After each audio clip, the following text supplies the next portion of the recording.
Hi, welcome to the video. My name's Dychronic, and today we're taking a look at the Destiny 2 Weekly Reset for December 6, 2022. And today, obviously, is going to be the first week of the season. What is this season called again? Season 19, Season of the Seraph, which, if you haven't played the first mission yet, it's a very big deja vu. Honestly, I thought we were watching the same cutscene from Warmind because we are about to go turn on Rasputin for the third time. And obviously, this seems to be the season right before the next major DLC. So it's unlikely to be very good, but hopefully it's not like last season. And there are a bunch of different patches and changes to stuff along the way that seem to be decent from the patch notes. So first up, the new stuff going on right now. Firstly, when you first get to Destiny 2, you'll have a cutscene and then you'll be dropped into a mission on Europa where you do some stuff, Rasputin, blah, blah, blah. Once you finish that mission, you will actually get the artifact. So I already have level 2 artifact because I had some bounties and you get that pretty quick. And in case you're wondering, this is what the artifact looks like this season. And I believe they said Breaching Clear is back.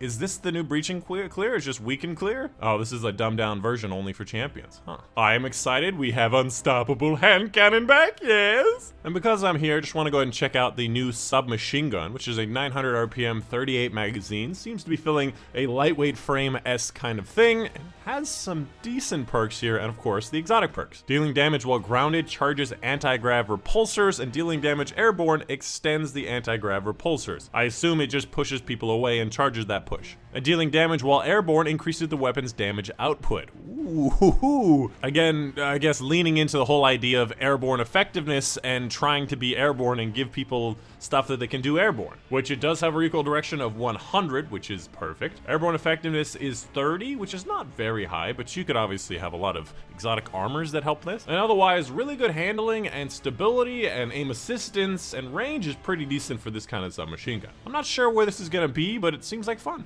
And of course, again, if you have the premium pass, you can get that at level 1, or if you have the free pass, you can get that at level 35. Is there anything interesting or fun on the season pass? Something like, could be like, wah. Also, just wanted to mention, there are very high stat gear along the season pass from 57 to 87. 60 is not very high, but 64, yeah, 64. So if you wanted high stat gear, levels 57 to 87, or maybe even beyond, will have high stat gear, like 65 for whatever class you're currently on. Ooh, 68, high resilience. Look at me, I am a submarine, choo-choo. I know they don't do choo-choo, but submarines don't make noise. I don't know. Tell me you don't look at this chess piece and think choo-choo. Tell me you don't think that. Tell me. Moving on with the regular weekly reset, and along the way we'll be taking a look at all of the new stuff as well. For the Nightfall ordeal, we have Insight Terminus. It's gonna be the big scion at the end of the Nessus mission?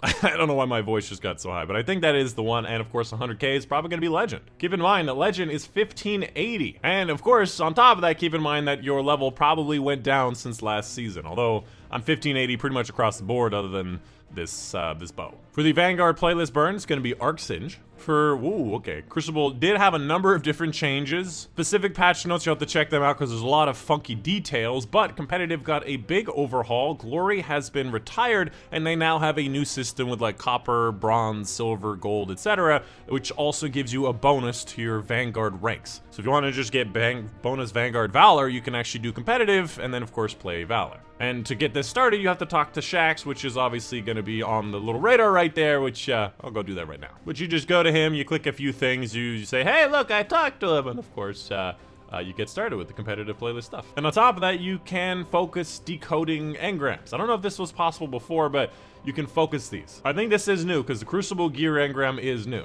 The vendor weapon, while we're here, is a pulse rifle, a 450 energy pulse rifle, which is an aggressive, so it's going to be the 4-burst version. And its perks are interesting. Tunnel vision, it has kill clip. Both of these have been slightly changed this season. Golden tricore and repulsor brace, not usually my favorite. Chambered gives you a nice bit of recoil direction. Not a bad roll. It seems like this will be an interesting weapon, although definitely better than the last few seasons. I'm not sure if it will disrupt the meta, although it is a pulse rifle meta still, so yeah, it seems pretty good. And the shader, it's whatever. Sorry, I didn't mean it like that, Shax. I didn't mean it like that.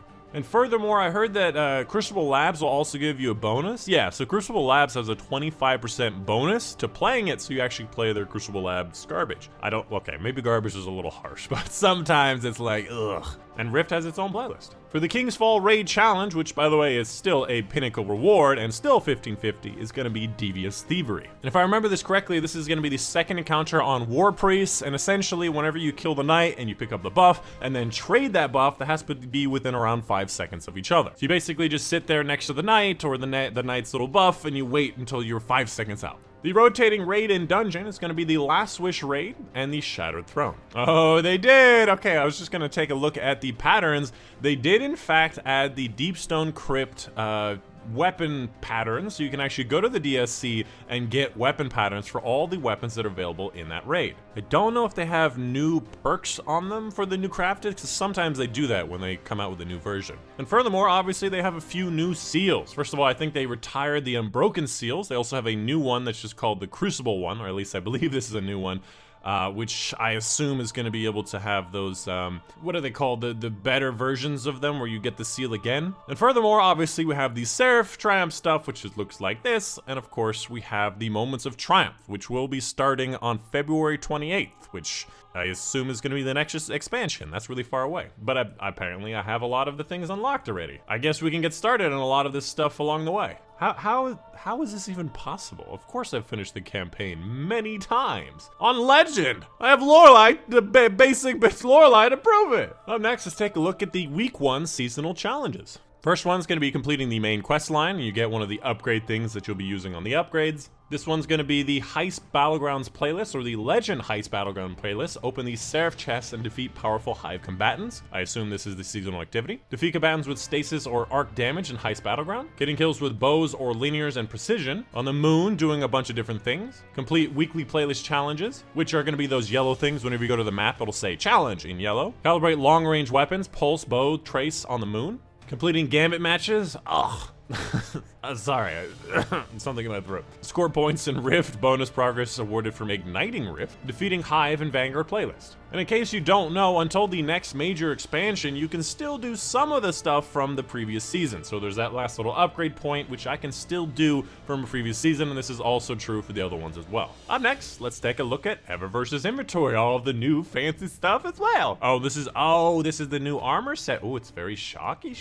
I'm surprised this didn't come out last season. The armor sets for Eververse have a little shocky effect, which is kind of cool. I wonder if the shocky still applies if you have a piece of it or if you need the full set. Either way, let's take a look at some of the Bright Dust options. First of all, we have the Dawn of Invention, which is the 2001 Space Odyssey. Pick up a stick, slam it against the stuff. We have the Disallowed Banner, which I guess, wait, was this last season? It might have been last season. I don't actually remember that one. We have the Pyramid Entrance, which looks like this. And of course, we have a new shader, which is the Transcendent Ambition, which again, keep in mind, this gold is part of my class item. It's not actually gold from the shader. For the other Bright Dust section, first of all, we have the Bug Catching emote, which is like SpongeBob. You're just trying to catch a jellyfish with the little net. We have the Coiffure Correction, which you just spray a bunch of hairspray into your hair, because that makes sense. We have a Ghost Shell, the Lion Guardian Shell, which looks like this is just kind of seething eyes. We have the Gigantus Carrier, which looks like an H, Hyperion. We have a helmet ornament for the Saint 14, which looks incredible. I love it. We have an ornament for the Parasite, which looks like this. We have a Spider Projection. We have a Transmit effect of Swirling Leaf. We have the Champion Entrance effect. We have the Guiding Light effect. And then, of course, we have a bunch of different shaders. Tide Smoke, which looks like that. We have the Trinity, which looks like this. We have the Jungle Viper, which looks like that. And, of course, the Verdigris, or Verdigris. Verdigris? And of course, if you don't know, there's also going to be a seasonal section. What does this event say? I was going to say the Dawning event's not out yet. But we have the seasonal section with all of the new stuff as well. Which I guess this is the other bundle? I don't remember. Oh, is this the Assassin's Creed bundle?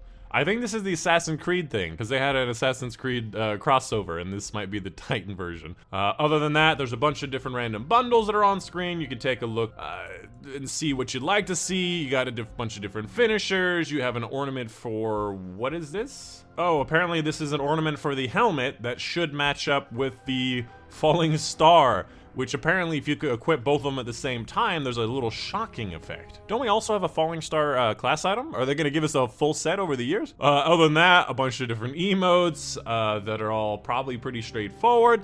A bunch of ghost shells and ships and more emotes and ghost projections, and I wanted to see these ones. Dune Marchers, that one's alright. Heart of Inmost Light, finally getting a new ornament. I don't like the other one that they have. Not sure if this will fit with my other gear, but looks pretty cool. We have a bunch of things for other stuff. Lament, coming back strong. DMT gets a new one. It depends what the sights look like, but that's nice and colorful. Now I come back. Ornament for Lorenz Driver, an ornament for the Galler Foam. That's, honestly, I thought this ornament already existed, but that's funny. And of course, the Osteostriga ornament, which seems more Dawning related, but goddamn, that's a good looking ornament. It's beautiful. A lot of bow ornaments this season. They went nuts with bow ornaments. Is there something going on with bows? Like, are bows actually good now? Keep in mind that these two are on the Titan. Obviously, if you're on a Hunter Warlock, you'll see Hunter and Warlock. Can somebody explain to me why there's a section for weapons, armor, and then weapon ornaments, and not armor ornaments? What? Up next, let's take a look at the Banshee's inventory. First up, if you have the new weapon, you can also get the new Catalyst quest, which I inevitably will not complete because I never do any season for some reason. Following that, let's take a look at the weapons. First up, we have a Syncopation, which is craftable, so keep in mind you can craft this. And I do think that they made Headseeker a little bit better. Outlaw's decent, more range stuff across the board. Like to see a little more recoil direction, but overall a decent roll. Following that, Staccato, which I believe can have explosive payloads, so triple tap and rampage, not really my favorite, otherwise decent, although I don't like extended mag. Following that, Fugue 55, no distractions and firing line, probably a decent option for PvE, although I found the 72s to be just a little bit better on the total ammo damage as far as PvE goes, and this obviously doesn't have snapshot for PvP. Following that, we have a new weapon, the Fiortura, which is a rapid fire sidearm, because of course we needed another one, multiple seasons in a row. We have Repulsor Brace and Hipfire Grip, which is very meh.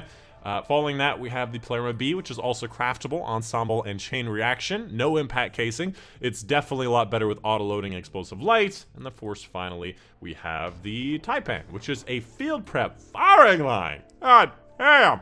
Again, a weapon that is technically craftable, but this is literally what you want on it. Other than enhancing these perks, this is an incredible set of perks. If you don't have a good DPS weapon, this is gonna be your best bet. This is incredible. And if, on top of that, it has increased impact damage, which if you don't know, increased impact damage is better total ammo damage. This is really good. Vanguard ornament. Hot doo-doo. Or shader. Always hot doo-doo.